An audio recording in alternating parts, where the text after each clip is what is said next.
நேயர்களே, நம்ம பூஜை அறையில பாத்தீங்கன்னா பொதுவா ஒரு பித்தளையிலயோ இல்ல செம்புலையோ ஒரு பாத்திரம் வச்சு அதுல தண்ணி வைக்கணுங்க. நம்ம சாப்பாட்டு சாப்பிட்டா தண்ணி முக்கியமோ அது மாதிரி பூஜை ரூம்ல கண்டிப்பா ஒரு சின்ன பாத்திரத்துல தண்ணி கம்பல்சரி வைக்கணும். தண்ணி வைக்கிறது ரொம்ப நல்லதுங்க. ஏன்னா ஜலம்ன்றது அவ்வளோ முக்கியமான ஒரு சமாச்சாரம்.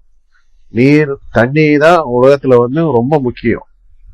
அதனால ஒரு சின்ன பாத்திரத்துல பூஜை ரூம்ல பித்தளை பாத்திரமோ செம்பு பாத்திரமோ அதுல நீங்க எப்ப பூஜை பண்றீங்கனாலும் நாள் பண்ணீங்கனாலும் மறுநாள் காலையில அந்த பாத்திரத்தை எடுத்து அந்த தண்ணியை நம்ம வேற ஒரு பாத்திரத்துல வச்சு குடிச்சிட்டு மறுபடியும் பூஜை வைக்க முன்னாடி ஒரு சின்ன டம்ளர் அந்த பாத்திரத்துல தண்ணி பிடிச்சி வைக்கணும். ஒவ்வொரு தடவை பூஜை பண்ணும் போது ஃபர்ஸ்ட் நீங்க வைக்க வேண்டியது பூஜை ரூம்ல ஒரு செம்பு பாத்திரத்திலயோ இல்ல ஐம்பொன் பாத்திரத்திலயோ இல்ல பித்தளை பாத்திரத்திலயோ நீங்க ஒரு சொம்புல தண்ணி கண்டிப்பா பூஜை ரூம்ல இருக்கணும்.